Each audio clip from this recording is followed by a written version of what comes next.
एक बड़ी खबर है कि सेना में शराबियों की छुट्टी होगी। हाँ जी दोस्तों, ये सेना के अंदर हैं और आप सेना के अंदर शराब भी मिलती है, शराब पी जाते हैं, उसमें कुछ शराबी बन जाते हैं। अब शराबियों से पीछा छुड़ाने के लिए सेना हो या पैरामिलिट्री फोर्सेस हो बड़ा कदम ले रही। तो आखिर में ये शराब दी क्यों जाती है, फिर क्यों उसको शराबी बना दिया जाता है, आखिर शराब की क्या आज जरूरत है? बहुत जगह इस बात के ऊपर विश्लेषण हो रहे हैं, बहस हो रही है। कब यह प्रथा थी, आखिर अंग्रेज क्यों पिलाते थे, क्या जरूरत थी, क्या अब वो भी जरूरत है?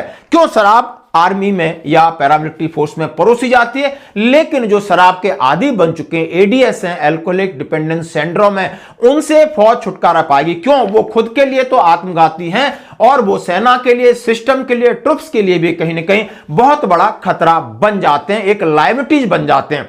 तो जैसा दोस्तों हम बात करेंगे कि सेना में शराब जवानों को कठिन परिस्थितियों, अत्यधिक ठंड, तनाव से निपटने में मदद करने के लिए दी जाती है। यानी शराब का देने का काम है कि बहुत सारा हमारे पास मानसिक तनाव रहता है, कभी हम बहुत सारे वेदर ठंड में चले जाते हैं और इसलिए आपको उस मात्रा में शराब दी जाती है ताकि आपका मनोबल बना रहे और आप परिवार से दूर रहते हैं, अकेलेपन को कम किया जा सके। और यह ब्रिटिश काल से चली आ रही परंपरा, इसे नियंत्रित तरीके से सीमित मात्रा में ड्यूटी के बाहर ही पीने की अनुमति होती है, अन्यथा अनुशासन तो कार्रवाई होती है, क्योंकि यह तनाव कम करने, टीम भावना बढ़ाने, कठिन मौसम में शरीर को गर्म रखने में सहायक मानी जाती है। यह आप समझ सकते हो कि ब्रिटिश यानी अंग्रेजों के समय की एक ये चलन चलता आ रहा है और वहां पर आपको किस लिए दी जाती है आप समझ चुके। आपके ऊपर तनाव है, आप परिवार से दूर हैं, स्ट्रेस है, थोड़ा नींद आ जाएगी। लेकिन शराब देने के मुख्य कारण कठिन परिस्थितियों में निपटना, मनोबल और भाईचारा, तनाव कम करना और ये ब्रिटिश परंपरा है। हाँ जी दोस्तों, यानी हमने बात की यानी ठंड के मौसम में शरीर को गर्म रखने के लिए, खाली समय में सीमित मात्रा में शराब से जवानों का मेलजोल बढ़ता है, एकता और भाईचारे की भावना को मजबूत करता है। सैन्य जीवन में तनाव, अकेलापन बहुत ज्यादा खतरनाक है। शराब इस तनाव और चिंता को कम करने में मदद करती है, हालांकि इस समस्या को बढ़ा भी सकती है।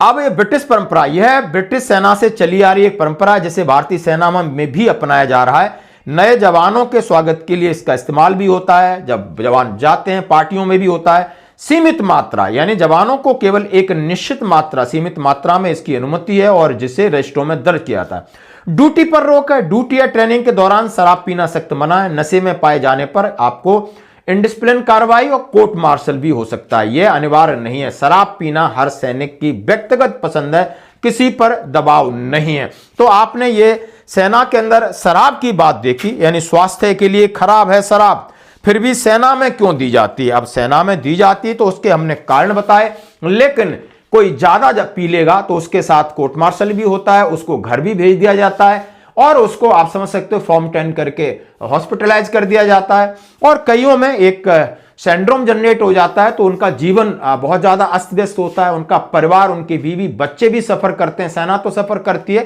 जो कि हमने बहुत अच्छे से इसको देखा है दोस्तों, समझा है। तो दोस्तों अब एक ऐसा नियम बनाया जा रहा कि शराबी सैनिकों को सशस्त्र सीमा बल से हटाने का अभियान शुरू, 50 मामलों की पहचान। हाँ जी दोस्तों, आर्मी पहले ही कर चुकी है। आप ज्यादा शराब पीते हैं, शराब पी के आप पड़े हैं, आप काम नहीं कर पा रहे हैं, आप अपनी ड्यूटी पे नहीं जा पा रहे हैं, आप परिवार नहीं देख पा रहे हैं, तो आपको इतने बड़े देश की जिम्मेदारी है, तो आपको सेना में रखना बिल्कुल ही उचित नहीं है। और ऐसा ही कदम पैरामिलिट्री फोर्सेस ने लिया है। उन्होंने कहा है सीमा सुरक्षा बल कम से कम 50 मामलों की पहचान की है, जिसके चलते सैन्य बल सैनिकों की सेवा से हटाने की प्रक्रिया शुरू कर चुका है। अधिकारियों ने बताया कि 8 से 10 कर्मियों को चिकित्सा कानूनी प्रक्रियाओं के बाद पिंक स्लिप दे दी गई है और शेष के खिलाफ प्रक्रिया चल रही है। कई वर्षों से उन्हें देखा गया है कि वो लत में, कई बार उनकी काउंसलिंग की और उनमें एडीएस यानी मामलों को, जैसे कहते हैं मैंने, अल्कोहलिक डिपेंडेंसी सिंड्रोम जनरेट है। ऐसे सैनिक अपनी सुरक्षा, अपने सहयोगियों, आम जनता की भलाई के लिए खतरा बनते हैं। जब उन्हें शराब से वंचित किया जाता है तो ऐसे सैनिक खुद को, अपने सहयोगियों को गंभीर रूप से नुकसान पहुंचाते हैं, खासकर तब जब प्रत्येक एसएसबी यूनिट के कैंप में बंदूकें उपलब्ध हैं। आप समझ सकते हो, एडीएस जनरेट हो गया तो फिर आपको तलब लगती है और यहां पर आप समझते हो फॉरवर्ड एरिया में हथियार है, अम्नीशन है, वो कुछ भी खुद को कर सकता है, दोस्तों को कर सकता है, यानी वो कुछ भी कर सकता है, यानी एक पागलपन की स्थिति उसकी होती है।